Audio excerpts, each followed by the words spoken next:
ইফতারি করার আগ মুহূর্তে আমরা যে পেঁয়াজু, আলুর চপ, বেগুনি, হ্যাঁ এগুলো খান আপনারা? রুয়াবজার শরবত খান নাকি?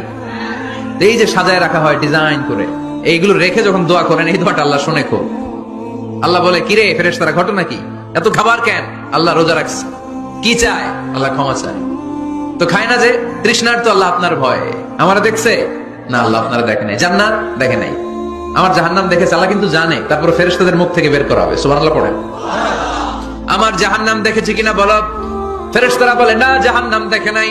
আমার জান্নাত দেখেছে কিনা বলো। জান্নাতও দেখে নাই, কিছুই দেখে নাই, আপনারেও দেখে নাই। আল্লাহ আবার খুশি হয়ে যাবে।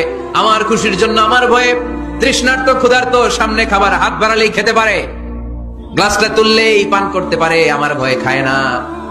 আমার ক্ষমা চায়, আমার কাছে ক্ষমা প্রার্থনা করে। এখন আমার বান্দা যা দোয়া করবে, বান্দার সব দোয়া আমি কবুল করে নেব।